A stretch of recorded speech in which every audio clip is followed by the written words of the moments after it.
दोस्तों कैसे हैं आप सब। चलिए शुरू करते हैं आज चैप्टर। आज हम करने वाले हैं असेसमेंट एंड ऑडिट। सबसे पहली बात तो असेसमेंट एंड ऑडिट बहुत ज़्यादा इम्पोर्टेंट चैप्टर है एग्जाम के लिए।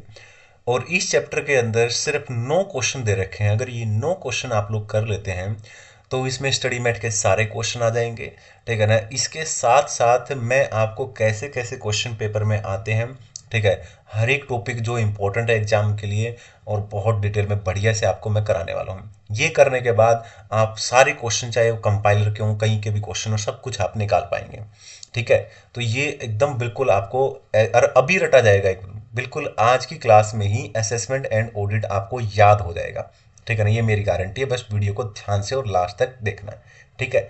और भी चैप्टर काफ़ी डल चुके हैं, प्लेलिस्ट के अंदर जाके आप देख सकते हैं, ठीक है। और अगर आपको self pace online module set B clear करना है तो उसके भी बहुत सारे वीडियो डले हुए हैं, आप देख सकते हैं।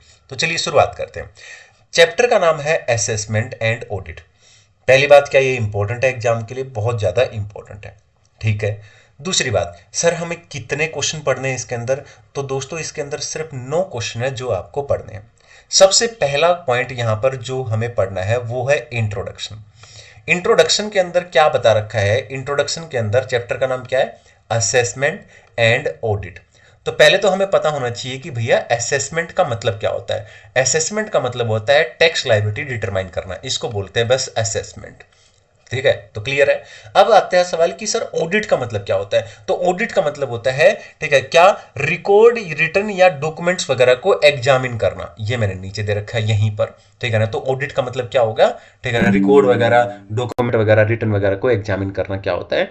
ऑडिट होता है, ठीक है ना, यानी चेक करना, एग्जामिन करना। तो ये तो हो गया ऑडिट और असेसमेंट का मतलब क्या होता है। अब नेक्स्ट जो पॉइंट मैंने दे रखा है वो दे रखा है कि भैया किस किस तरीके के असेसमेंट हम यहाँ पे पढ़ने वाले हैं, टाइप्स के बारे में। तो यहाँ पे बहुत सारे असेसमेंट के बारे में हम पढ़ेंगे, जैसे कि self assessment, provisional assessment, summary assessment, best judgement assessment, sum of them. Clear है। अब सवाल ये उठता है, यहाँ पे एक वर्ड दे रखा है इन्होंने इंट्रोडक्शन के अंदर, स्टडी मैट के अंदर, कि ये सेल्फ असेसमेंट का मतलब क्या होता है। सेल्फ असेसमेंट का मतलब होता है, ठीक है ना, कि खुद की लायबिलिटी, खुद की टैक्स लायबिलिटी खुद ही डिटरमाइन करना। जैसे मान लो मैं अपनी लायबिलिटी खुद ही डिटरमाइन करूं, ठीक है ना, और अपनी रिटर्न फाइल कर दूं, ठीक है ना। यहां पे किसी भी तरीके का जो टैक्स अथॉरिटी होती है उसका कोई भी इंटरवेंशन यानी कि इंटरफेयर नहीं होता है, उसको बोलते हैं सेल्फ असेसमेंट। अब आगे चलते हैं। सर यहाँ पे कौन कौन से सेक्शंस पढ़ने वाले हैं हम, यानी कि कौन कौन से सेक्शन अप्लीकेबल होते हैं? तो जैसा कि मैंने बताया, ठीक है ना, चैप्टर का नाम है असेसमेंट एंड ऑडिट।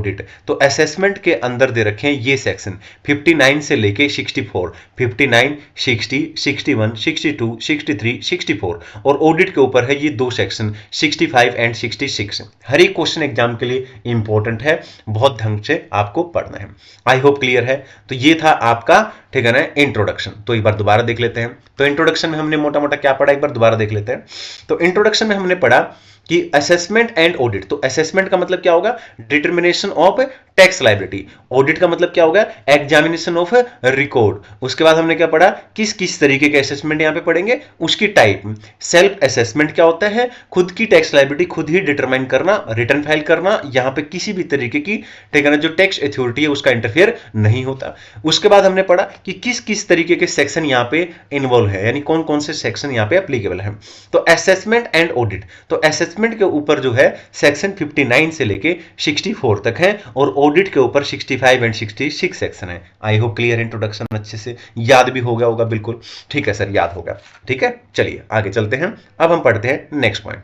अब आ जाते हैं पॉइंट नंबर 2 के ऊपर, ठीक है। इंट्रोडक्शन पॉइंट एग्जाम के लिए इंपॉर्टेंट था? नहीं था, मैंने लिख भी नहीं रखा है। जहां पे इंपॉर्टेंट होगा मैंने लिख रखा होगा important for exam, don't worry, ठीक है ना। तो वो एग्जाम के लिए इंपॉर्टेंट नहीं था। हाँ, बेसिक्स था उसके अंदर, जिसके अंदर कई सारी चीजें आपको पता लगी कि इस चैप्टर के अंदर क्या क्या गिवन है, क्या हमें पढ़ने वाले हैं, ठीक है ना। बस नॉलेज पर्पज से अंडरस्टैंडिंग होनी जरूरी है। अब आ जाते हैं, सबसे पहले हम असेसमेंट पढ़ेंगे फिर हम ऑडिट वाले पार्ट पढ़ेंगे। तो असेसमेंट के अंदर मैंने बताया ही था, सेक्शन 59 से पढ़ेंगे, है ना। तो सबसे पहले सेक्शन 59 क्या कहता है, ये कहता है सेल्फ असेसमेंट। ये हम पढ़ ही चुके हैं, ठीक है ना, कि सेल्फ असेसमेंट का मतलब होता है जब एक व्यक्ति खुद ही अपना टैक्स निकालता है, ठीक है ना, और रिटर्न फाइल कर देता है, ठीक है ना, और यहां पर किसी भी तरीके की जो टैक्स अथॉरिटी है उसका कोई इंटरफेयर नहीं होता है, उसको बोलते हैं सेल्फ असेसमेंट। क्या ये एग्जाम के लिए इंपॉर्टेंट था? नहीं था। सेल्फ असेसमेंट का पॉइंट भी एग्जाम के लिए इंपॉर्टेंट नहीं था। नॉलेज पर्पज से, अंडरस्टैंडिंग के लिए, आपको क्लियरिटी के लिए पता होना चाहिए। अब आ जाते हैं इसके बाद जो भी हम पढ़ने वाले हैं, ईच एंड एवरी टॉपिक, ठीक है ना, will be very important for exam, ठीक है ना, तो बहुत ज्यादा ध्यान से देखना। सबसे पहले आ जाते हैं यहां पर सेक्शन 60। तो सेक्शन 60 एग्जाम के लिए बहुत बहुत ज्यादा इंपॉर्टेंट है। ये बात आप यहां से अंदाजा लगा सकते हो। वेरी वेरी वेरी वेरी, बाकी के वेरी आप देख सकते हैं, इंपॉर्टेंट। इसका नाम है प्रोविजनल असेसमेंट। प्रोविजनल असेसमेंट के अंदर बहुत कुछ हम पढ़ने वाले हैं। इसके बहुत बार क्वेश्चन एग्जाम के अंदर आते हैं। एक एक चीज पढ़ेंगे बिल्कुल डिटेल में, डोंट वरी। सबसे पहली चीज जो आपको पता होना चाहिए कि प्रोविजनल असेसमेंट की जरूरत कब होती है, यानी किन किन सिचुएशंस के अंदर प्रोविजनल असेसमेंट, ठीक है ना, की नीड होती है, जरूरत होती है, डिमांड की जा सकती है। तो चलिए देखते हैं प्रोविजनल असेसमेंट। जैसे मान लो मेरा एग्जांपल लो, मैं एक टैक्सेबल पर्सन हूं, ठीक है ना, और मैं अनेबल हूं। क्या अनेबल हूं? ठीक है ना, मैं अपने गुड्स की वैल्यू नहीं निकाल पा रहा हूं, ठीक है ना, या फिर मेरे ऊपर कौन सा टैक्स रेट लगेगा ये नहीं निकाल पा रहा हूं, ठीक है ना, क्या नहीं कर पा रहा हूं। मैं एक टैक्सेबल पर्सन हूं, मैं अनेबल हूं। क्या अनेबल हूं मैं? ठीक है ना, मेरे गुड्स वगैरह सर्विस वगैरह की क्या वैल्यू है ये नहीं पता, मैं निकाल पा रहा हूं, ठीक है ना, या फिर मेरी टैक्स का कौन सा रेट एप्लीकेबल होगा ये नहीं निकाल पा रहा हूं। तो ऐसे केस में मैं क्या करूंगा, मैं एप्लीकेशन लगाऊंगा, ठीक है ना, एप्लीकेशन लगाऊंगा, ठीक है ना, और जो भी डॉक्यूमेंट रहेंगे, ठीक है ना, साथ में रीजन भी दूंगा, और जो भी डॉक्यूमेंट की नीड होगी एप्लीकेशन के साथ वो डॉक्यूमेंट भी लगाऊंगा। और ये सब मैं कहां पे करने वाला हूं? कॉमन पोर्टल पर। कॉमन पोर्टल पर मैं ये सारे काम करने वाला हूं, ठीक है ना, और एप्लीकेशन लगा दूंगा। अब प्रॉपर ऑफिसर क्या करेगा, उससे जब एप्लीकेशन मिलेगी उसके बाद वो एक नोटिस जो है, ठीक है ना, वो मुझे दे सकता है, और मेरे से एडिशनल इंफॉर्मेशन, यानी एडिशनल इंफॉर्मेशन या किसी भी तरीके के एडिशनल डॉक्यूमेंट्स की नीड है तो वो मेरे से मांग सकता है, ठीक है ना, और मैं उसका अप्लाई उसको कर दूंगा। क्लियर है? ठीक है। अब यहां पर क्या होगा, या तो मैं खुद मतलब रिप्लाई कर सकता हूं, ठीक है ना, या मैं एज ए पर्सन वहां पर क्या है अपीयर भी हो सकता हूं। ये बातें यहां पे बोल रखी है। आई होप क्लियर है। ठीक है, अब आगे चलते हैं। अब क्या होगा, ठीक है ना, देखो एक बार दोबारा देख लेते हैं कि आप एक बार लिंक नहीं टूटना चाहिए, क्योंकि लिंक टूट गया तो आपको दिक्कत हो जाएगी, ठीक है ना। वन बाय वन करके स्टेप वाइज। सबसे पहले सेक्शन 60 पढ़ रहे हैं। सेक्शन 60 में क्या पढ़ रहे हैं? Provisional assessment. प्रोविजनल असेसमेंट, ठीक है, आ जाते हैं आगे। सबसे पहले प्रोविजनल असेसमेंट के अंदर पहली बात जो हमें क्लियर करनी है वो क्या है कि भैया किस किस सिचुएशन के अंदर प्रोविजनल असेसमेंट ऑर्डर पास किया जा सकता है, ठीक है ना। ओके चलिए ठीक है, देखते हैं। मैं एक टैक्सेबल पर्सन हूं, मैं अनेबल हूं, मैं अपने गुड्स की वैल्यू नहीं निकाल पा रहा हूं, या टैक्स रेट कौन सा लगेगा मुझे ये नहीं पता है, तो मैं क्या करूंगा, मैं एप्लीकेशन लगाऊंगा प्रॉपर ऑफिसर को, मैं एप्लीकेशन लगाऊंगा, साथ में उसमें रीजन दूंगा, ठीक है ना, जो भी डॉक्यूमेंट की नीड होगी वो डॉक्यूमेंट दूंगा, और ये सारे काम मैं कॉमन पोर्टल पे करूंगा। अब प्रॉपर ऑफिसर क्या करेगा, प्रॉपर ऑफिसर मुझे नोटिस देगा, और नोटिस के द्वारा मेरे से एडिशनल अगर किसी भी तरीके की इंफॉर्मेशन डॉक्यूमेंट वगैरह की नीड है तो वो मेरे से मांगेगा। मैं फिर उसका रिप्लाई करूंगा, ठीक है ना, मैं रिप्लाई करूंगा, ठीक है ना, और या फिर मैं खुद एज ए पर्सन, ठीक है ना, मैं खुद भी अपीयर हो सकता हूं उसके सामने अगर जरूरत है तो। क्लियर है? अब उसके बाद क्या होगा, उसके बाद कहानी कंटिन्यू रहेगी। अब प्रोपर ऑफिसर क्या करेगा, अब प्रोपर ऑफिसर एक ऑर्डर इशू करेगा, प्रोविजनल असेसमेंट ऑर्डर इशू करेगा, ठीक है ना। ये ऑर्डर कब इशू करेगा? 90 डेज के अंदर अंदर। जब मैंने रिक्वेस्ट किया है, रिक्वेस्ट की डेट से लेके 90 डेज के अंदर अंदर वो एक ऑर्डर दे देगा, प्रोविजनल असेसमेंट ऑर्डर। तो ये है पहली बात जो आपको पता होनी चाहिए। दूसरी बात इसी के अंदर, दूसरी चीज, अब ये तो था प्रोविजनल असेसमेंट, है ना, और प्रोविजनल असेसमेंट के अंदर जो भी टैक्स वैक्स बना होगा वो मैंने सब पे कर दिया होगा। अब बारी आती है फाइनल असेसमेंट, है ना। अब डिपार्टमेंट क्या करेगा, प्रॉपर ऑफिसर क्या करेगा, ठीक है ना, फाइनल असेसमेंट करेगा। अब सवाल ये उठता है कि फाइनल असेसमेंट, ठीक है ना, कब दिया जा सकता है, फाइनल असेसमेंट का ऑर्डर कब पास करेंगे, उसकी टाइम लिमिट क्या है? तो 6 महीने का टाइम होता है।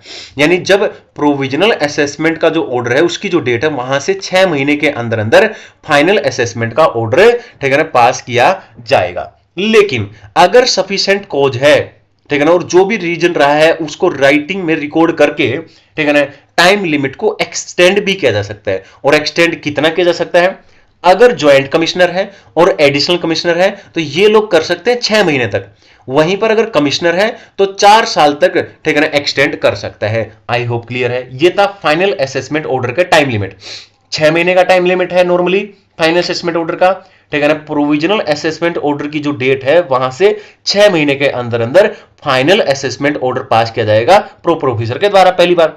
अगर सफिशिएंट कोज है तो रीजन रिकॉर्ड करके टाइम को बढ़ाया जा सकता है। ज्वाइंट कमिश्नर, एडिशनल कमिश्नर 6 महीने तक एक्सटेंड कर सकते हैं, कमिश्नर 4 साल तक कर सकता है। आई होप क्लियर है। अब आगे जाते हैं अगली बात, बहुत ज्यादा इंपॉर्टेंट फॉर एग्जाम, बहुत ज्यादा, इसके ऊपर बहुत ज्यादा क्वेश्चन आते हैं।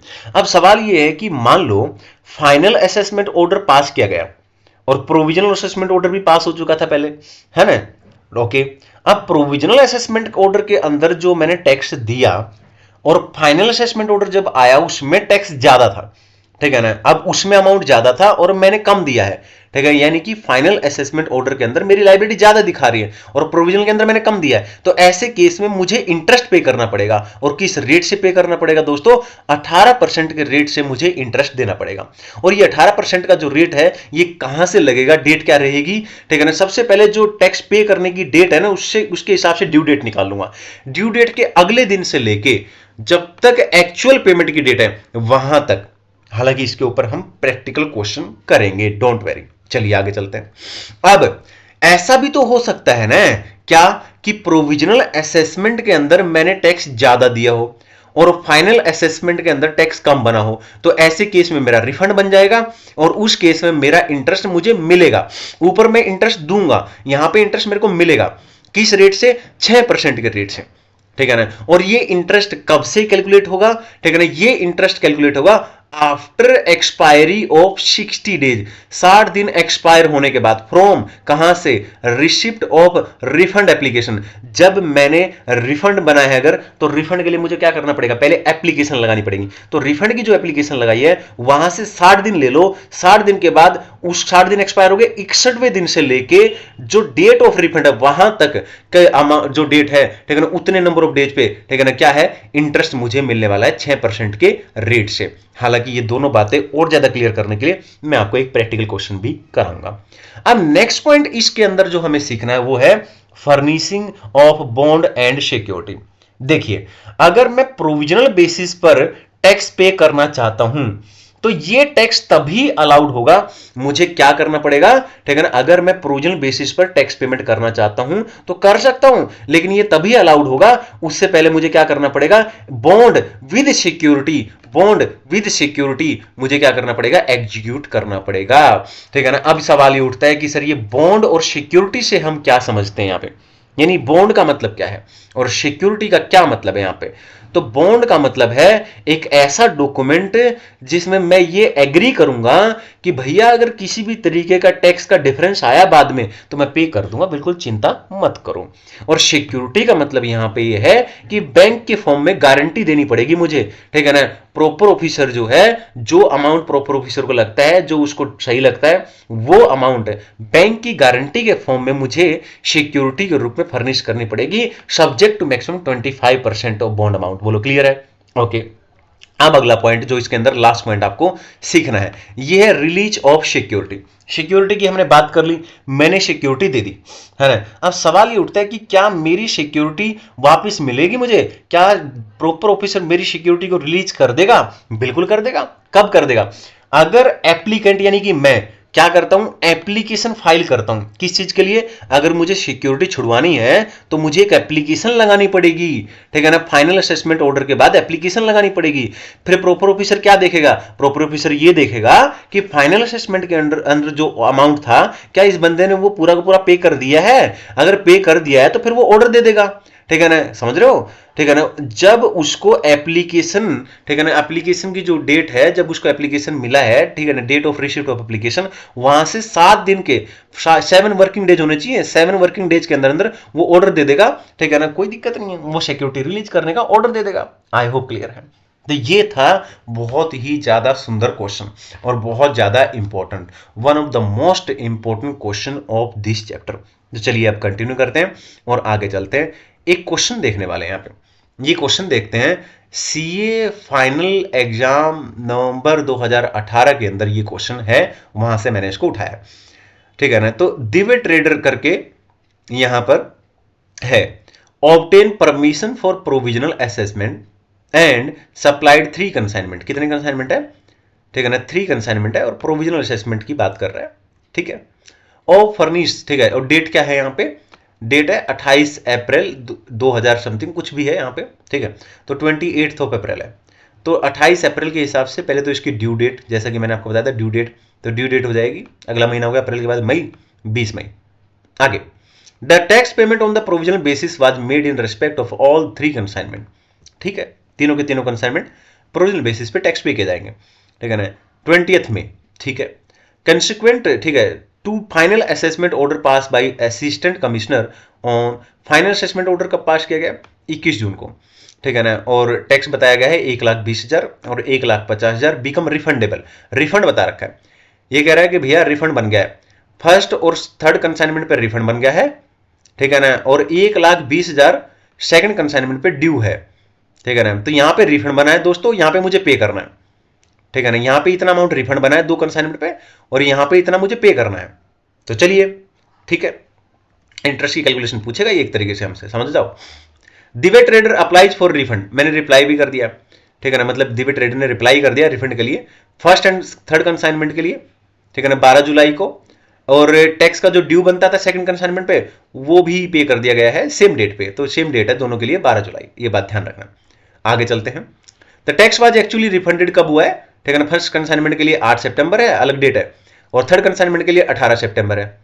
ठीक है ना, आगे कहता है कस्टमर्स ऑफ द दिवे traders who purchases the consignment have not taken in ITC. चलो ठीक है, और यहां पे पूछा आपसे कि इंटरेस्ट बताओ, इंटरेस्ट पेबल कितना है? तो ड्यू जो अमाउंट है, ठीक है ना, तो उस पर तो पेबल आ जाएगा, और रिसीवेबल कितना है, मेरे को मिलेगा कितना, यानी कि दिवे ट्रेडर्स को मिलेगा कितना, तो रिफंड है उस पर रिसीव हो जाएगा। ठीक है ना, चलिए आगे चलते हैं। तो आपको कैसे करना है? सबसे पहले आप इसकी ड्यू डेट निकाल लेंगे, तो ड्यू डेट मैंने आपको बताई दी थी, ऊपर निकाल दी थी। ठीक है ना, 20 में आज इसकी ड्यू डेट आ गई। अब इसमें 2 चीजें आपको निकालनी है, एक तो निकालना है इंटरेस्ट पेबल। इंटरेस्ट पेबल का मतलब है जो ड्यू अमाउंट है उसके ऊपर। इंटरेस्ट पेबल कब होएगा? जब फाइनल असेसमेंट ऑर्डर के अंदर, जो फाइनल असेसमेंट ऑर्डर हुआ है, फाइनल असेसमेंट ऑर्डर के अंदर ज्यादा अमाउंट है और मैंने प्रोविजनल के अंदर, ठीक है ना, कम टैक्स पे किया है, तो समझ जाओ कि जो डिफरेंस है वो ड्यू है और उसके ऊपर हमें इंटरेस्ट पे करना पड़ेगा। और बाकी जो फर्स्ट कंसाइनमेंट और थर्ड कंसाइनमेंट था उसके ऊपर रिफंड बना है, तो यहां पे इंटरेस्ट मिल जाएगा। ठीक है ना, ऊपर वाला जो सेकंड कंसाइनमेंट है इस पे इंटरेस्ट पे करना है क्योंकि यहां पे ड्यू था। तो सबसे पहले क्या करेंगे, चलिए ड्यू के ऊपर बात करते हैं। ड्यू के ऊपर सेकंड कंसाइनमेंट के ऊपर ड्यू था, यानी कि मुझे देना था, यानी कि दिवे ट्रेडर्स को देना था 1,20,000, है ना, वो उसे 1,20,000 देना है। ऑलरेडी अमाउंट निकाल के दे रखा, कुछ भी दिक्कत नहीं। तो रेट कितना था? 18%। आई होप याद होगा आपको प्रोविजन, और multiply by number of days. अब ये नंबर ऑफ डेज कैसे कैलकुलेट करते हैं, ये दिक्कत है यहाँ पे। तो नंबर ऑफ डेज कैसे निकालेंगे, आइए देखते हैं। तो यहां पे हमने बात की थी from first day after the due date, तो यहां पे ऊपर हमने ड्यू डेट देखी थी। ठीक है ना, ये रही। ठीक है ना, 20 मई, 20 मई के बाद 21 मई, तो ये आ गया first day after the due date, 21 मई से लेके till the date of actual payment. Actual payment कब हुई है? 12 जुलाई को, क्वेश्चन में दे रखा है 12 जुलाई। तो यहां से लेके यहां तक नंबर ऑफ डेज निकाल लो। ठीक है ना, तो ये हो गया मई के, ये हो गया जून के, और ये हो गया जुलाई के, तो 53 हो गए, 53 डिवाइड बाई 365, ये आ गया अमाउंट। इतना इंटरेस्ट पेबल हो गया। आगे चलते हैं, इंटरेस्ट रिसीवेबल कैसे निकालेंगे? इंटरेस्ट रिसीवेबल 2 चीजों के लिए निकालना, फर्स्ट कंसाइनमेंट के लिए और थर्ड कंसाइनमेंट के लिए। फर्स्ट कंसाइनमेंट में किसी भी तरीके का इंटरेस्ट नहीं मिलने वाला है। रीजन क्या है? ठीक है ना, क्योंकि रिफंड जो हुआ है वो 8 सितंबर को हुआ है, जो कि एप्लीकेशन रिसीव्ड होने के, ठीक है ना, विद इन 60 डेज के अंदर अंदर है। ठीक है ना, तो रिसिप्ट ऑफ एप्लीकेशन, ठीक है ना, रिसिप्ट ऑफ एप्लीकेशन कब हुई है? ठीक है ना, यहाँ पे एप्लीकेशन, जो एप्लीकेशन है, ठीक है ना, वो फाइल की गई है 12 जुलाई को, तो 12 जुलाई के अंदर 60 दिन के अंदर अंदर, ठीक है, यानी 8 सितंबर, 60 विद इन 60 डेज है, तो किसी तरीके का इंटरेस्ट यहाँ पे बनेगा नहीं। लेकिन थर्ड कंसाइनमेंट बन जाएगा। 1.5 लाख का अमाउंट था, 6% का रेट है। ठीक है ना, तो यहाँ पे देख लेना, जो भी एप्लीकेशन की डेट है उसमें 60 दिन जोड़ के, ठीक है ना, 61 डेज से लेके, ठीक है ना, 61 डेज से लेके, और जब तक एक्चुअल में डेट ऑफ रिफंड है, ठीक है ना, वहां तक, ठीक है ना, 8 दिन बन रहे हैं, और यहां पे आ जाएगा। आई होप क्लियर है। आगे चलते हैं, नेक्स्ट। अब आ जाते हैं, नेक्स्ट क्वेश्चन आता है, नेक्स्ट क्वेश्चन है सेक्शन 61। सेक्शन 61 क्या कहता है? सेक्शन 61 कहता है स्क्रूटनी ऑफ रिटर्न। बहुत ध्यान से देखेंगे, स्क्रूटनी ऑफ रिटर्न का मतलब क्या है। मेरा एग्जांपल लेते हैं, मान लो, ठीक है ना, मान लो मैंने एक रिटर्न फाइल की, ठीक है ना, मैं एक रजिस्टर्ड पर्सन हूं और मैंने एक रिटर्न फाइल कर दी। अब मेरी जो रिटर्न है दोस्तों वो स्क्रूटनी में आ गई, ठीक है ना। स्क्रूटनी का मतलब है कि जो प्रॉपर ऑफिसर है वो करेक्टनेस चेक करेगा, यानी कि मेरी रिटर्न में सब कुछ करेक्ट है या नहीं है वो सब चेक करेगा। अब चेक कर रहा है, वो स्क्रूटनी में रिटर्न आ गई और उसे कुछ मिल गया, ठीक है ना, डिस्क्रिपेंसी मतलब कुछ मिल गया उसको, ठीक है ना, कुछ गड़बड़ मिली, तो मुझे क्या करेगा, वो नोटिस देगा। और नोटिस देगा क्या बोलेगा कि भैया एक्सप्लेनेशन दो, 30 दिन के अंदर अंदर एक्सप्लेनेशन दो, बताओ। अब मैं क्या करूंगा, मैं उसको रिप्लाई करूंगा नोटिस का कि अच्छा जी ठीक है। अब हो सकता है या तो मैं एक्सेप्ट कर लूं जो उसको मिला है ना, मैं एक्सेप्ट कर रहा हूं कि चलो भाई डिस्क्रिपेंसी जो मिला है, ठीक है ना, मैं उसको एक्सेप्ट कर रहा हूं कि जी ठीक है मैं एक्सेप्ट करता हूं, मेरी गलती है, माफी चाहूंगा, और मैं टैक्स इंटरेस्ट वगैरह जो भी अमाउंट बनता है वो पे कर देता हूं, ठीक है ना। या फिर मैं एक्सेप्ट नहीं करता हूं और मैं एक्सप्लेनेशन देता हूं कि भैया एक्सेप्ट क्यों नहीं किया मैंने। क्लियर है, ये बातें चल रही हैं। अब आगे, अब प्रॉपर ऑफिसर क्या करेगा, अगर प्रॉपर ऑफिसर, ठीक है ना, मैंने जो एक्सप्लेनेशन दी है अगर वो उससे सेटिस्फेक्शन नहीं है, ठीक है ना, अगर, ठीक है ना, नोट सेटिस्फेक्शन एक्सप्लेनेशन मतलब मैंने जो एक्सप्लेनेशन दी है, अगर प्रॉपर ऑफिसर क्या है, ठीक है ना, प्रॉपर ऑफिसर को लग रहा है कि यार जो एक्सप्लेनेशन मुझे दी गई है वो सेटिस्फैक्टरी नहीं है, ठीक है ना, या फिर, ठीक है ना, या फिर क्या हो सकता है, ठीक है ना, मैं जो करेक्टिव एक्शन लेने चाहिए थे मैंने एक्सेप्ट तो कर लिया, ठीक है ना, कि हाँ जी मेरी गलती है, पर जो करेक्टिव एक्शन लेने चाहिए थे वो करेक्टिव एक्शन नहीं लिए मैंने, ठीक है ना। तो ऐसे केस में प्रॉपर ऑफिसर क्या कर सकता है वो बता रखा है, ठीक है ना, क्या रिकोर्स अवेलेबल है उसके पास, एग्जाम में क्वेश्चन आता है, तो ये सेक्शन याद कर लेना, ठीक है ना। सेक्शन 65 के अंदर वो ऑडिट करा सकता है, सेक्शन 66 के अंदर स्पेशल ऑडिट करा सकता है, सेक्शन 67 के अंदर इंस्पेक्शन सर्च या सीजर करा सकता है, सेक्शन 73 और 74 की प्रोसीडिंग्स चला सकता है। आई होप क्लियर है, इसके ऊपर एग्जाम में क्वेश्चन आता है। तो चलिए इसके ऊपर देखते हैं कि किस तरीके का क्वेश्चन एग्जाम में आता है। तो यहां पे क्वेश्चन देखेंगे, ये जो क्वेश्चन है दोस्तों ये कहां से उठाया क्वेश्चन, स्टडी मेट का क्वेश्चन नंबर 5 भी यही है, सीए फाइनल May 23 के अंदर भी यही क्वेश्चन है, इसके अलावा प्रीवियस ईयर का क्वेश्चन भी है ये, मतलब पहले भी कभी कभी क्वेश्चन ये आया है एग्जाम में, ठीक है ना। और क्वेश्चन क्या है पढ़ते हैं, एक्सप्लेन द रिकोर्स, ठीक है ना, recourse that may be taken by the proper officer in case of proper officer is not, ठीक है ना, फर्निश फॉर डिस्क्रिपेंसी, ठीक है, detecting in the return filed while conducting the scrutiny of return under section 61। ये recourse word से समझ जाना आप, सेक्शन 61 के अंदर ये जो है ना, जो ये प्रॉपर ऑफिसर एक्शन लेता है इनको रिकोर्स बोलते हैं अपन, ठीक है ना, इनको एक्शंस को रिकोर्स बोला गया है कि भैया प्रॉपर ऑफिसर क्या एक्शन लेगा अगर उसको, ठीक है, नोट सेटिस्फैक्शन एक्सप्लेनेशन है, ठीक है ना, या फिर करेक्टिव एक्शन नहीं लिए गए, तो ये यहां से लेके दोस्तों, ठीक है ना, और यहां तक ये सारा का सारा चिपका देना है, आंसर बन गया। बस ये क्वेश्चन बताओ, फ्री के नंबर एकदम है कि नहीं है, ठीक है। अब चलते हैं आगे की तरफ, अब आ जाएंगे नेक्स्ट क्वेश्चन पे। अब हम करेंगे क्वेश्चन नंबर 5 के ऊपर, अब हम क्वेश्चन नंबर 5 में करेंगे, और क्वेश्चन नंबर 5 क्या कहता है, क्वेश्चन नंबर 5 कहता है सेक्शन 62, सेक्शन 62 किसकी बात करता है, ये बात करता है assessment of non filer of return. Assessment of non filer return क्या मतलब होता है, इसका मतलब ये है, नॉन फाइलर ऑफ रिटर्न मतलब मान लो मैंने रिटर्न फाइल नहीं की तो मेरा बेस्ट जजमेंट असेसमेंट होएगा, कब होएगा, अभी आप बहुत ध्यान से समझना, आपको समझ में आ जाएगा। मान लो मैं एक रजिस्टर्ड पर्सन हूं, ठीक है ना, और मैंने सेक्शन 39 और सेक्शन 45 के अंदर जो रिटर्न फाइल करनी चाहिए मैंने वो रिटर्न फाइल नहीं की, तो प्रॉपर ऑफिसर क्या करेगा, मेरे को एक नोटिस देगा और बोलेगा भाई 15 दिन के अंदर अंदर रिटर्न फाइल कर दे, लेकिन मैं ठहरा ढीठ, मैंने फिर भी रिटर्न फाइल नहीं की। अब प्रॉपर ऑफिसर क्या करेगा, प्रॉपर ऑफिसर के पास जो भी रेलिवेंट रिकॉर्ड होंगे उन्हीं के बेसिस पर बेस्ट जजमेंट असेसमेंट करके मेरी टैक्स लायबिलिटी निकाल देगा और एक assessment order, best judgement assessment order pass कर देगा, ठीक है ना, जो किसकी टाइम लिमिट 5 साल तक की होती है। अब ऐसे केस में एक सवाल उठता है बहुत, जो कि बहुत ज्यादा इंपॉर्टेंट एग्जाम के लिए, यहां पे मैंने लिख भी रखा है कि इंपॉर्टेंट फॉर एग्जाम। अब यहां पर जो असेसमेंट ऑर्डर पास किया जा सकता है, सवाल ये है कि क्या सर उसको विड्रॉ कर सकते हैं, बिल्कुल कर सकते हैं विड्रॉ।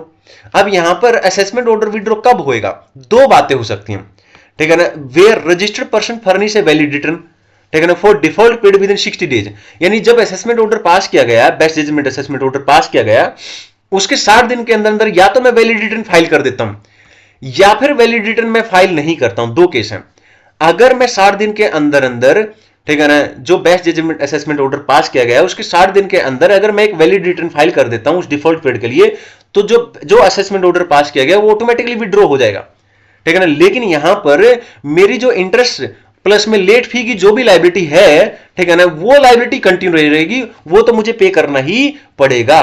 लेकिन मान लो, ठीक है ना, अगर मैं, ठीक है ना, 60 दिन के अंदर ठीक है, यानी असेसमेंट ऑर्डर जो पास किया गया है, बेस्ट जजमेंट असेसमेंट ऑर्डर जो पास किया गया है, उसके 60 दिन के अंदर अंदर मैं अगर रिटर्न फाइल नहीं करता हूं, वैलिड रिटर्न फाइल नहीं करता हूं, तो मेरे को 60 दिन का पीरियड और मिल सकता है। अगर मैं चाहूं तो मुझे 60 दिन का एडिशनल पीरियड और मिल सकता है, लेकिन उसके लिए मुझे एडिशनल लेट फी देनी पड़ेगी, ठीक है ना, जो कि 100 रुपीज होगी पर डे के हिसाब से, यानी ईच डेज के लिए। और यहां पर भी ये बात बोली गई है कि भैया जो आपकी लायबिलिटी है इंटरेस्ट या लेट फी की, जो पहले बात की गई थी, वो तो कंटिन्यू रहेगी, उसमें किसी भी तरीके की दिक्कत नहीं होने वाली है। बोलो क्लियर है?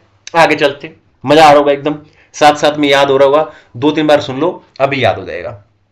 आगे चलते हैं, ठीक है। अब हम पढ़ेंगे नेक्स्ट क्वेश्चन। नेक्स्ट क्वेश्चन है गाइस अपने पास क्वेश्चन नंबर 6, सेक्शन 63। सेक्शन 63 क्या कहता है? Assessment of unregistered person. क्या ये इंपॉर्टेंट एग्जाम के लिए? बहुत ज्यादा इंपॉर्टेंट है। अब इसके ऊपर बात करेंगे। ये कह रहा है कि मान लो एक अनरजिस्टर्ड पर्सन है, मान लो मैं ही हूं, ठीक है ना, मैं एक अनरजिस्टर्ड पर्सन हूं, ठीक है ना, और क्या हुआ, मैं एक अनरजिस्टर्ड पर्सन हूं, ठीक है, टैक्सेबल पर्सन यानी अनरजिस्टर्ड पर्सन है पर टैक्सेबल पर्सन है, ठीक है। आगे कहता है fail to obtain the registration, मुझे रजिस्ट्रेशन लेना चाहिए था पर मैं रजिस्ट्रेशन नहीं लिया, या फिर रजिस्ट्रेशन ले रखा था, रजिस्ट्रेशन कैंसिल होगा, और कैंसिल होने का कोई भी एक कारण है इनमें से, तो बेस्ट जजमेंट असेसमेंट हो जाएगा मेरे अगेंस्ट। क्लियर है? अब रीजन क्या क्या हो सकते हैं ये ध्यान रखना, ठीक है ना। जो रजिस्टर्ड पर्सन है हो सकता है, यानी कि जो मैं हूं, मैंने क्या किया है, कॉन्ट्रावेंट किया है किसी भी प्रोविजन का, या जो रूल था वो प्रेस्क्राइब रूल कोई भी, ठीक है। दूसरा, कंपोजिशन लेवी के अंदर मैं टैक्स पे कर रहा हूं, ठीक है ना, और मैंने क्या है, रिटर्न फर्निश नहीं की, ठीक है ना, beyond a period of 3 month from the due date of furnishing the said return. Clear है? कंपोजिशन लेवल के अंदर आता हूं और मैंने रिटर्न फाइल नहीं की, और या फिर कंपोजिशन लेवी के अंदर नहीं आता, ठीक है ना, कोई भी पर्सन, मतलब जो ये क्लोज 2 में दे रखा है इसको छोड़कर कोई भी पर्सन, ठीक है ना, उसने रिटर्न फाइल नहीं की फॉर शेड पीरियड जो प्रेस्क्राइब है, ठीक है ना, सिमिलर है। या फिर वॉलंटरी रजिस्ट्रेशन लिया है, ठीक है ना, और वॉलंटरी रजिस्ट्रेशन ले रखा है मैंने, ठीक है, और क्या है, डेट ऑफ रजिस्ट्रेशन से लेकर 6 महीने के अंदर अंदर बिजनेस शुरू नहीं किया मैंने, ठीक है ना, या फिर मैंने जो रजिस्ट्रेशन लिया है वो फ्रॉड, विलफुल मिस स्टेटमेंट या सप्रेशन ऑफ फैक्ट के द्वारा लिया है, तो ऐसे केस में, ठीक है ना, बेस्ट जजमेंट असेसमेंट हो जाएगा। और असेसमेंट ऑर्डर की टाइम लिमिट क्या है? 5 साल की टाइम लिमिट है यहां पे, लेकिन रीजनेबल अपॉर्चुनिटी देनी पड़ेगी, अदरवाइज किसी भी तरीके का असेसमेंट ऑर्डर पास नहीं किया जा सकता, तो अपॉर्चुनिटी जरूर देनी पड़ेगी। आई होप क्लियर है। अब इसके ऊपर क्वेश्चन कैसा है देख लेते हैं। Explain the provision relating to assessment of unregistered person by proper officer under section 63। भाई क्या पूछ रहा है? प्रोविजन ऑफ सेक्शन 63, ठीक है ना, अनरजिस्टर्ड पर्सन के पूरा कॉपी पेस्ट चिपकाना है एज इट इज, यहां से लेके यहां तक कुछ भी नहीं छोड़ना है लास्ट तक, ठीक है ना, एज इट इज चिपका देना है, बस खत्म। बोलो क्लियर है? आगे चले? ठीक है जी, आगे चलते हैं, नेक्स्ट क्वेश्चन पे आ जाते हैं। एकदम मजा आ रहे होंगे, बिल्कुल मजा आ रहे हैं। अगर आ रहे हैं तो वीडियो को लाइक करना है, चैनल को सब्सक्राइब करना है, ठीक है ना, और अपने दोस्तों के साथ शेयर करना है। Free of cost fast track batch detail में, ठीक है ना, टेलीग्राम चैनल ज्वाइन करना है, नोट्स फ्री मिलेंगे वहां पे आपको, सब कुछ फ्री, ठीक है ना, एवरीथिंग विल बी फ्री, ठीक है, एकदम बढ़िया से आप बस पढ़ो इसको, ठीक है, ढंग से एकदम प्रॉपर तरीके से। सारे नोट्स स्टडीमेट से बनाए गए हैं, डायरेक्ट फ्रॉम स्टडीमेट। स्टडीमेट के ऑलमोस्ट सारे क्वेश्चन यहाँ पे मैं इंक्लूड कर देता हूँ, स्टडीमेट के सारे क्वेश्चन इसमें इंक्लूडेड होते हैं। एग्जाम में किस तरीके के क्वेश्चन आते हैं, कौन कौन सा पेपर में क्वेश्चन आ सकता है, इंपॉर्टेंट है, वो सब है। पहले ही मैं बता चुका हूं, वे अमेंडमेंट्स जो साथ साथ में किसी सेक्शन के अंदर अमेंडमेंट है तो वो तो मैं साथ साथ में इन्वॉल्व कर दूंगा। इसके अलावा कोई स्पेशल सेक्शन ऐड किया गया है, कोई सर्कुलर है, कोई क्लैरिफिकेशन है, कोई नोटिफिकेशन है, गाइडलाइंस है जो कि अमेंडेड है, ठीक है ना, जो अमेंडमेंट्स आई हैं उनके लिए अलग से मैंने पीडीएफ बना ली है, ठीक है ना, उसकी मैं और अच्छे से तैयार कर रहा हूँ, उसका मैं अलग से 3 से 4 घंटे 5 घंटे का एक वीडियो बना के बढ़िया सा आपको दे दूंगा। वो ढंग से करना है, वो उसमें से 30 से 40 नंबर का पेपर उसमें से लगने वाला है। क्लियर है?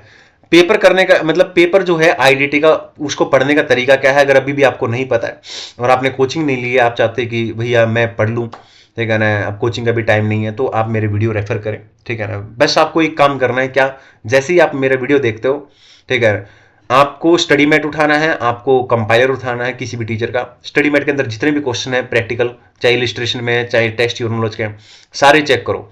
वो स्टडी मैट के जितने भी क्वेश्चन है लगभग वो सारे तो मैंने कवर कर लिए, यहाँ पे बता ही दिया आपको, ठीक है ना। फिर कंपाइलर चेक करो, कंपाइलर के सारे क्वेश्चन आपको आते होंगे, उससे क्या है, आपको एक कॉन्फिडेंस मिलेगा, पता चलेगा कि अच्छा कुछ भी नहीं है। तो चलिए, इसका मतलब है अगर कॉन्सेप्ट आपके ढंग से पढ़ के जाओगे तो ऐसा कुछ भी नहीं है जो एग्जाम में आए और आपको ना आता हो। तो चलते हैं दोस्तों, अगला पॉइंट पढ़ते हैं, सेक्शन 64। सेक्शन 64 में क्या कहता है? Summary assessment. समरी असेसमेंट, क्या ये इंपॉर्टेंट है एग्जाम के लिए? यस इंपॉर्टेंट है। अब समरी असेसमेंट क्या कहता है? सेक्शन 64 यानी समरी असेसमेंट का ऑर्डर कब पास किया जा सकता है? समरी असेसमेंट ऑर्डर कब पास किया जा सकता है? अगर ये कब पास किया जा सकता है? To protect the interest of revenue. अगर हमें लगता है, हमें मतलब यहां पे ठीक है ना, प्रोफेसर, अगर प्रोफेसर ऑफिसर के पास एविडेंस है कि भैया जो टैक्सेबल पर्सन है वो लायबिलिटी इनकर कर सकता है, और अगर हमने किसी तरीके का डिले किया तो भैया उसका एडवर्स इफेक्ट पड़ेगा हमारे रेवेन्यू पे, तो इसलिए क्या कर देना चाहिए? जल्दी से समरी असेसमेंट ऑर्डर पास कर देना चाहिए। ठीक है ना। सवाल ये है कि क्या समरी असेसमेंट ऑर्डर का विड्रॉ कर सकते हैं? इंपॉर्टेंट फॉर एग्जाम, बहुत ज्यादा। यस, अगर एडिशनल कमिश्नर या ज्वाइंट कमिश्नर चाहे तो समरी असेसमेंट ऑर्डर जो है वो विड्रॉ हो सकता है, लेकिन वो कब विड्रॉ हो सकता है? उसके लिए जो टैक्सेबल पर्सन है अगर वो एप्लीकेशन लगाता है 30 दिन के अंदर अंदर, या फिर खुद एडिशनल कमिश्नर ज्वाइंट कमिश्नर को on motion, on his on motion, अगर उसको खुद ही लगता है क्या कि जो हमने ऑर्डर पास किया गया, जो ऑर्डर पास किया गया है वो एरिन्यूअस है, अगर ऐसा लगता है तो भी इसका विड्रॉ हो सकता है। अब इसके ऊपर शानदार क्वेश्चन आते हैं एग्जाम में, ठीक है ना। आप देखो इसके ऊपर क्वेश्चन, और कुछ भी नहीं है इसके अंदर। पहला क्वेश्चन स्टडी मैट का क्वेश्चन नंबर 6, क्या है क्वेश्चन? देखो, write a brief note on summary assessment in certain special cases as per section 64। बिल्कुल जो मैंने पीछे लिखा है, ठीक है ना, ये वाला, ये पूरा पेज ये चिपका दो बस ऐसे कैसे, ठीक है ना। और कितना आसान लिख रखा है मैंने, देखो, write short note on summary assessment under section 64 of the CGST act 2017, CA final November 2023 के अंदर ये क्वेश्चन आया था एग्जाम में। फिर से चिपका दो सेम, ठीक है ना, ये वाला और ये वाला, बस खत्म, आगे आ जाओ। ये क्वेश्चन देखो, ठीक है ना, ये बहुत शानदार क्वेश्चन है। अब इसके अंदर क्या है? Explain what are the cases assessment order pass by the professor may be withdrawn. कौन कौन से केसेस के अंदर असेसमेंट ऑर्डर जो पास किया गया प्रोफेसर के द्वारा उसको विड्रॉ किया जा सकता है? तो दो केस होते हैं, जितना भी चैप्टर पढ़ा है पूरा का पूरा असेसमेंट ऑडिट का, उसमें सिर्फ दो ही केस होते हैं। एक तो सेक्शन 62 के अंदर होता है, और एक सेक्शन जो अभी हमने पढ़ा है 64, दो केस के अंदर होता है। तो ये दोनों लिख देने, तो इसके अंदर ये होगा विड्रॉ वाला पॉइंट, ये लिख देना 64 के, और 62, ठीक है ना, पीछे चलते हैं, ये तो 63 है, 62 विड्रॉ, ये रहा यार, यहां से लेके विड्रॉ ऑफ असेसमेंट, यहां से लेके ये यहां तक, ये चिपका देना। तो बताओ क्या है इसके अंदर? कुछ भी है नहीं, है कि नहीं है? आगे चलें, ये खत्म हो गया, अब आगे चलते हैं। अब नेक्स्ट क्वेश्चन, यहां पे गाइज आपका 90% काम हो जाता है चैप्टर का, मुबारक हो, ठीक है। और असेसमेंट का पूरा पार्ट खत्म हो गया है, ठीक है। तो अब हम पढ़ने वाले हैं ऑडिट वाला पार्ट, जिसके अंदर सिर्फ दो सेक्शन है, सेक्शन 65 एंड सेक्शन 66, और दोनों ही सेक्शन बहुत इंपॉर्टेंट है और हमें इसके बारे में अच्छे से पढ़ना है। तो सबसे पहले बात करते हैं सेक्शन 65 की, जो नवंबर 2024 की एमटीपी थी उसमें इसका क्वेश्चन था, तो बहुत अच्छे से इसको देखना, और इसका क्वेश्चन कई बार एग्जाम में भी आया है। तो सेक्शन 65 क्या कहता है? ऑडिट बाय टैक्स अथॉरिटी, मतलब डिपार्टमेंट कब ऑडिट करता है? ऑडिट बाय डिपार्टमेंट कब ऑडिट करेगा? तो सबसे पहला क्वेश्चन इसके अंदर ये आता है, जब हम डिपार्टमेंट के ऑडिट की बात करने की कहते हैं, तो सबसे पहला सवाल ये आता है कि भैया ऑडिट कौन करेगा, कौन कर सकता है ऑडिट? तो कमिश्नर या कोई भी ऑफिसर जो कमिश्नर ने ऑथराइज किया है, ठीक है जी। दूसरी बात, कहां ऑडिट करेंगे, प्लेस कौन सी होगी, ठीक है ना, जो व्यक्ति का बिजनेस है वहां पे हो सकता है, प्लेस ऑफ बिजनेस पे, या फिर वो रिकॉर्ड उठा के अपने ऑफिस में ले आएंगे भाई, ठीक है जी। क्या किसी तरीके के नोटिस वोटिस की भी नीड होती है क्या? यस, 15 दिन का, ठीक है ना, नोटिस, ठीक है, 15 वर्किंग डेज का नोटिस जो है यहाँ पे इशू किया जाएगा प्रोफेसर के द्वारा। आगे चलते हैं, इसके ऊपर एग्जाम में क्वेश्चन आता है अलग से, बहुत इंपॉर्टेंट है। टाइम लिमिट क्या होती है अंडर सेक्शन 65? टाइम लिमिट क्या होती है, ठीक है, टाइम लिमिट क्या है? ऑडिट कितने दिन के अंदर कंप्लीट हो जाना चाहिए, ये है क्वेश्चन। तो यहाँ पे 3 महीने का टाइम है, ठीक है ना। सेक्शन 65 के अंदर जो ऑडिट होता है वो 3 महीने के अंदर कंप्लीट हो जाना चाहिए। कहां से? From the date of commencement of audit, मतलब जब ऑडिट कमेंस होता है वहां से, ठीक है ना, 3 महीने के अंदर अंदर ऑडिट कंप्लीट हो जाना चाहिए। अब यहां पे सवाल ये उठता है, date of commencement of audit क्या होता है? ये यहां पे अलग से एक्सप्लेन किया गया। Date of commencement of audit का मतलब है, ठीक है ना, कि भैया जो अकाउंट्स वगैरह ऑडिट करने गए, आपको रिकॉर्ड या अकाउंट्स कब मिले, कब अवेलेबल हुए, वो डेट देख लो। एक्चुअल में ऑडिट कब स्टार्ट हुआ वो देख लो। दोनों में से जो भी लेटर है वो date of commencement of audit होगी। वहां से 3 महीने के अंदर अंदर ऑडिट आपको कंप्लीट करना है। क्या इस टाइम लिमिट को एक्सटेंड किया जा सकता है? बिल्कुल, कमिश्नर चाहे तो इसको 6 महीने तक एक्सटेंड कर सकता है, ठीक है ना। बोलो क्लियर है? आगे चलते हैं। बिल्कुल ठीक है सर, आगे।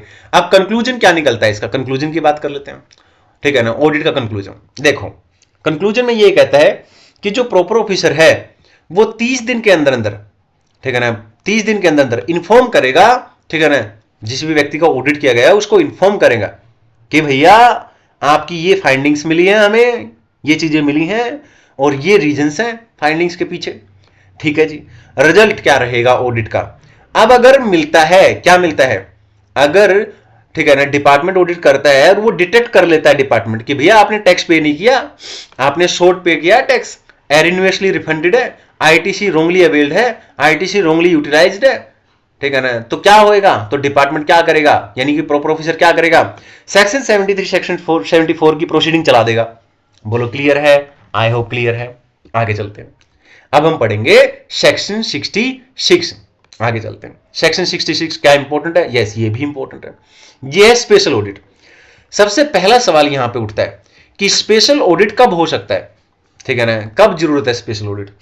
मान लो किसी तरीके की कोई स्क्रूटनी है, कोई इंक्वायरी है, कोई इन्वेस्टिगेशन चल रहा है और असिस्टेंट कमिश्नर या उससे ऊपर का कोई अधिकारी है और उसकी ओपिनियन है क्या कि भैया गुड्स या सर्विस जो है उसकी जो वैल्यू दिखाई गई है वो सही नहीं दिखाई गई है, और जो आईटीसी अवेल किया गया भाई साहब वो विद इन लिमिट नहीं है, नॉर्मल लिमिट नहीं है, तो वो क्या कर सकता है? वो डायरेक्ट कर सकता है क्या, ठीक है ना, कमिश्नर की अप्रूवल के साथ कमिश्नर ने जिनको नॉमिनेट किया है, जिन सीए को, जिन चार्टर्ड अकाउंटेंट को, जिन कॉस्ट अकाउंटेंट को नॉमिनेट किया है, उनको डायरेक्ट कर सकता है कि भैया ऑडिट करो, स्पेशल ऑडिट करो इस बंदे का। तो ठीक है, टाइम लिमिट क्या है सर? जैसे हमने वहां पे पढ़ा था कि कितने दिन के अंदर ऑडिट हो जाना चाहिए, ठीक है ना, यानी जो भी सीए या कॉस्ट अकाउंटेंट ऑडिट करने गया उसको कितने दिन के अंदर टाइम, मतलब ऑडिट खत्म कर देना है। 90 दिन का टाइम होता है दोस्तों। क्या इस टाइम को बढ़ाया जा सकता है? बिल्कुल, फर्दर 90 डेज के लिए बढ़ाया जा सकता है अगर असिस्टेंट कमिश्नर चाहे तो। ठीक है जी, असिस्टेंट कमिश्नर चाहे तो ऐसा हो सकता है।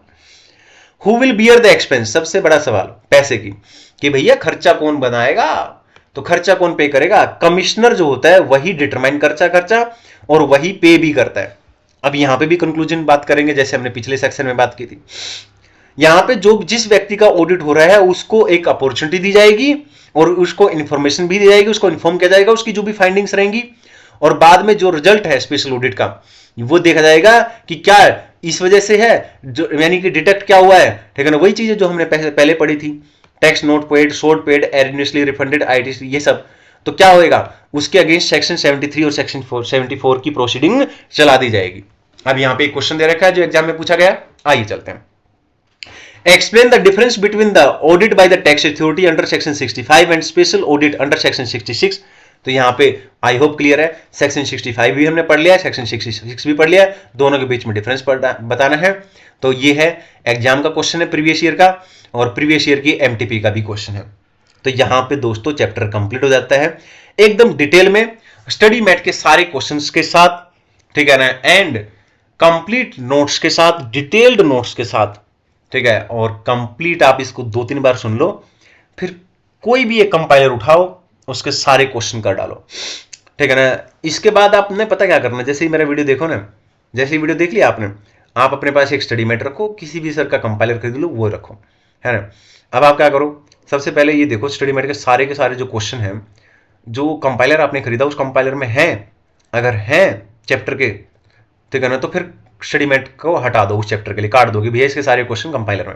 अगर कंपाइलर में है तो फिर कंपाइलर में जितने भी क्वेश्चन है, ठीक है ना, ये देखो कि उनमें से कौन कौन से क्वेश्चन हैं जो यहाँ पे मैंने करा दिए हैं, उसके अलावा जो नहीं कराए हैं उन पे स्टार लगा लो कि भैया ये, ठीक है ना, सर ने नहीं कराए। अब वो क्वेश्चन फिर आप करके देखो, आप कहोगे कि अरे यार ये भी तो वही क्वेश्चन है, नोट्स के अंदर आएगा सब कुछ, A to Z यहाँ पे चीज़ आपको कवर करने वाला हूँ सब कुछ।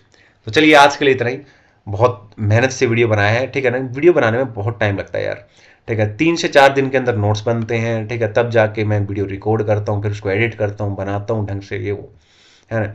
तो इसलिए वीडियो को लाइक जरूर किया करो दोस्तों, और चैनल को सब्सक्राइब कर लो, और कमेंट जरूर किया करो, हर एक वीडियो पे कमेंट जरूर किया करो, ठीक है ना, ताकि नेक्स्ट चैप्टर और बढ़िया शानदार तरीके से मैं आपके लिए बनाऊँ, ठीक है। और टेलीग्राम चैनल ज्वाइन करो, सारे नोट्स वहाँ पे आपको मिल जाएंगे।